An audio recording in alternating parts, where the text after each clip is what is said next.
Hello Praveen Uttarardh students, உங்களுக்கு letter போட்டுக்கிட்டு இருக்கோம். அதில் உங்கள் சரவணா கைடில் 494 பாருங்கள், பேஜ் நம்பரில் அர்த்த சர்க்காரி பத்திர இந்த வாட்டி இம்பார்ட்டண்ட்டாக இது இருக்குது, அதனால தான் இதை போடுறோம் ஸ்டூடெண்ட்ஸ்.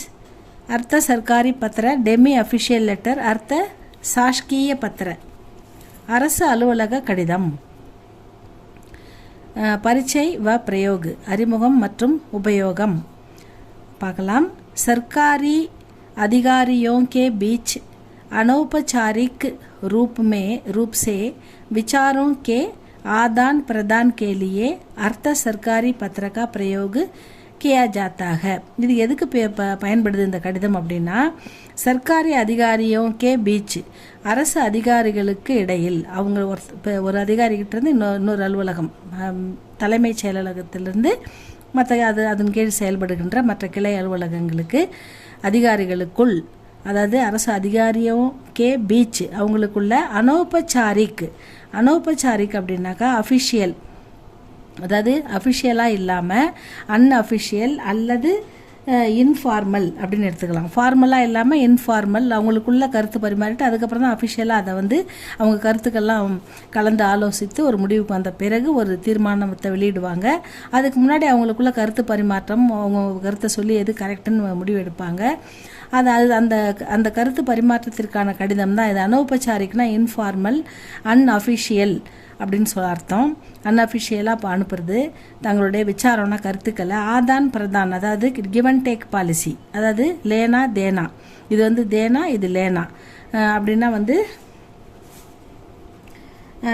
ஒருத்தருக்கு ஒருத்தர் கருத்துக்களை, ஆதான்னா லேனா எடுத்துக்கொள்ளுதல், கருத்துக்களை தெரிவித்தல், பிரதான்னா தேனா கொடுக்கறது, ஆதான்னா லேனா எடுத்துக்கிறது. இந்த இடத்துல இந்த கருத்து பரிமாற்றத்தான் தான் அப்படி கொடுத்துருக்காங்க. ஆதான் பிரதான் கேலியே அவங்களுடைய கருத்துக்களை பரிமாறிக்கொள்ளவும் ஒரு முடிவு எடுக்கிறதுக்கு முன்னாடி அன்அஃபிஷியலாக இன்ஃபார்மலாக ஒரு கடிதம் எழுதி ஒருத்தருக்கு ஒருத்தர் கலந்துரையாடல் பண்ணுவாங்க. அதுக்கு தான் இந்த அர்த்த சர்க்காரி பத்திரக்கா பிரயோக கியா ஜாத்தாக, இன்ஃபார்மல் லெட்டர் அதை யூஸ் பண்ணுறாங்க. அதுதான் அன்அஃபிஷியலாக கடிதம். இது demi official letter. Second point இஸ்மே நிர்தாரித்து கிரியா விதி, இதில் அவங்க குறிப்பிட்ட ரூல்ஸ் எல்லாம் பாலன் கி ஜரூரத்து நஹி ஹோத்தி, அவங்க குறிப்பிட்டிருக்கிற விதிகளை ஃபாலோ பண்ணணும் அப்படின்ற அவசியம் இல்லை அப்படின்னு சொல்லியிருக்காங்க. அவங்க குறிப்பிட்டுள்ள சில நியமித்த ரூல்களை, அந்த விதினா ரூல், அதெல்லாம் ஃபாலோ பண்ணணும்னு அவசியம் இல்லை அப்படின்னு சொல்லியிருக்காங்க. ஏன்னா அது இன்ஃபார்மல் லெட்டர்ன்றதால. அதுக்கு அடுத்த பாயிண்டில் ஜப் கிசி அதிகாரி கா வியக்திகத் தியான், அதாவது ஒரு அதிகாரியை அவருடைய கவனத்தை தற்கால்னா உடனடியாக அவருடைய கவனத்துக்கு இந்த தகவலை தெரிவிக்கிறது. ஜப் கிசி அதிகாரி கா வியக்திகத் தியான், அவருடைய தனிப்பட்ட ஒரு கவனத்தை ஈர்ப்பதற்காக அப்படின்னு எடுத்துக்கணும். வியக்திகத் தியான் தற்கால் உடனடியாக, கிசி ஜரூரி விஷயப்பர் அந்த முக்கியமான விஷயத்தை பற்றி, ஆக்ருஷ்ட்னா அட்ராக்ட், அவர் கவனிக்கணும், அவர் கவனத்தை ஈர்த்து அந்த விஷயத்தை அவர் கவனிக்கணுன்றதுக்காக, கர்னேக்கி ஜரூரத்துக அதுக்காக அபிமத்து சீக்கிர மிக விரைவாக, பிராப்த கர்னாக அதாவது தெரிவிக்கிறதுக்காக, தப அர்த்த சர்க்காரி பத்திரக்கா பிரயோக கியா ஜாத்தாக, ஒரு தனிப்பட்ட மனிதரின் கவனத்தை ஈர்த்து அந்த விஷயத்தை அவருக்கு நினைவுபடுத்துறதுக்காக, அந்த விஷயத்தை அவருக்கு தெரிவிக்கிறதுக்காக, அவர் அதுக்கு ரிப்ளை பண்ணணும் அப்படின்றதுக்காக அனுப்புகிற ஒரு கடிதம் தான் இது அப்படின்னு சொல்கிறாங்க. இந்த இடத்துல ஆக்ருஷ்ட்னாக்கா கவனத்தை கவருதல், அதே மாதிரி இங்கே அபிமத்துனாக்கா ஆலோசனை அப்படின்னு எடுத்துக்கணும். அவருடைய கவனத்தை கவர்றது அல்லது அவருடைய ஆலோசனை பெறுதல், எதுவுமே சீக்கிர பிராப்த உடனே நடக்கணும் அப்படின்றதுக்காக தான் அனுப்புகிற கடிதம் இது அப்படின்னு சொல்கிறாங்க. மூணாவது, அகர் சர்க்காரி தௌர் சே அனுஸ்மாரக் பேஜ்னே பர் பி கிசி அதிகாரி சே ஜவாப் நகி மிலா, அதாவது ஒரு அரசு பயணம் மேற்கொள்ள வேண்டும் அப்படின்னா, அதாவது தௌர் அப்படின்னா டூரு, அகர் சர்க்காரி தௌர் சே அந்த பயணம் அவசியம் போய் வரணும் அப்படின்னா, அனுஸ்மாரக்குனா நினைவூட்டுதல், ரிமைண்ட் பண்ணுறதுக்கு அவர் ரிமைண்டர் பண்ணுவாங்க. ரிமைண்ட் பண்ணி பேஜ்னே பர் நினைவூட்டி ஒரு கடிதம் எழுதுவாங்க, நினைவுபடுத்தி அவருக்கு. அதுதான் கிசி அதிகாரி சே ஜவாப் நகி மிலா, அவருக்கு பதில் அவர்கிட்ட இருந்தது உடனே வரலன்னா ஐசி ஸ்திதிமே அவர்கிட்ட நினைவூட்டியும் அவருக்கு தெரியப்படுத்தியும் அவர்கிட்ட இருந்து பதில் வரலன்னா அப்போ வந்து அர்த்த சர்க்காரி பத்திர லிக்கா ஜாத்தாக இந்த கடிதத்தை எழுதுவாங்க அப்படின்னு சொல்லி கொடுத்துருக்காங்க. அடுத்தது 5வது பாயிண்ட்டு அடுத்த பேஜில் இருக்குது பாருங்கள். இந்த பக்கத்து பாயிண்ட் பாருங்கள், இந்த பக்கத்து பேஜில் கொடுத்துருக்கு.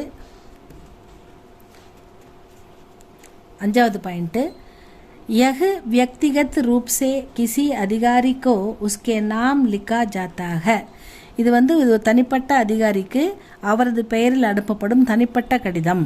ஒரு व्यक्तिगत रूप से ஒரு தனிப்பட்ட மனிதருக்கு கிசி அதிகாரி ஒரு குறிப்பிட்ட அதிகாரிக்கு உஸ்கே நாம் லிக்கா ஜாத்தாக அவருடைய பெயரை எழுதி அவருக்குன்னு தனிப்பட்ட முறையில் அனுப்பப்படும் கடிதம் அப்படின்னு சொல்கிறாங்க. அடுத்து 6th பாயிண்ட் வந்து எஹ் உத்தம் புருஷ்மே மித்ர பாவ்சே லிக்கா ஜாத்தாக. இது நட்புணர்வுடன் இந்த கடிதம் எழுதப்படுகிறது. அதனால் வந்து இதனுடைய ஆரம்பம் எப்படி இருக்குன்னா உஸ்கா ஆரம்ப பிரியவர் அப்படின்னு எழுத பிரிய சகி பிரியவர் பிரியமுடைய அன்புள்ள அப்படி இது டியர் அப்படிலாம் எழுதுறோம் இல்லையா, அந்த மாதிரி அன்புள்ள மித்ர அப்படின்னு ஒரு நட்பு முறையில் எழுதுறதால பிரியவர் அப்படின்னு ஆரம்பிக்கும். பிரியவர் சே அவர் அந்த முடிவு ஃபைனலி அந்த லெட்டரில் வந்து உங்கள் அன்புள்ள உங்கள் பிரியமுள்ள அப்படின்லாம் முடியும் இல்லையா. அதனால் ஆப்கா சே ஹோத்தாக கடைசியில் ஆப்கா அப்படின்னு முடியும். ஏன்னா இது நட்பு முறையில் எழுதுறதால ஆரம்பம் வந்து பிரியவர்னு ஆரம்பிக்கும், முடிவில் வந்து ஆப்கா உங்கள் அன்புடைய உங்கள் அன்புள்ள உங்கள் பிரியமுள்ள அப்படின்லாம் எழுதுவாங்க. அதனால் ஆப்கா அப்படின்னு முடியும். ஆரம்பமும் முடிவும் எப்படி இருக்குன்னு 6வது பாயிண்டில் சொல்லியிருக்காங்க. 7th பாயிண்டில் வந்து லிக்னேவாலா அதிகாரி இந்த கடிதத்தை எழுதும் அதிகாரி ஹஸ்தாக்ஷர்னா கையெழுத்து கீழே கையெழுத்து போடுற இடத்துல ஹஸ்தாக்ஷர்கே நீச்சே அப்படின்னா பது நாம் நகிலிக்கா அவர் வந்து பெயரை மட்டும் தான் எழுதுறாரு. அவருடைய பதுன்னா பதவி, அவருடைய பதவியும் போஸ்டிங் அந்த நேம்லாம் அவர் எழுத மாட்டார் அப்படின்னு சொல்கிறாங்க. 8வது பாயிண்ட் பாருங்கள். பாஷா சரல் और ஸ்பஷ்ட होना चाहिए.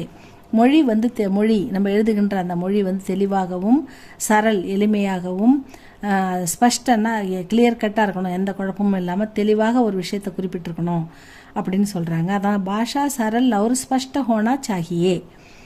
9th பாயிண்ட் பாருங்கள். 9th பாயிண்ட் வந்து கோபனீய மாமுலம் அப்படின்னாக்கா ஒரு தெளிவாக பப்ளிக்காக இல்லாமல் ஒரு ரகசியமாக ஒரு சீக்ரெட்டாக கோபனீய மாமூலம்னா ஒரு ரகசியமாக சீக்கிரட்டாக இசி கா பிரயோக ஹோத்தாக இதை பயன்படுத்துகிறாங்க.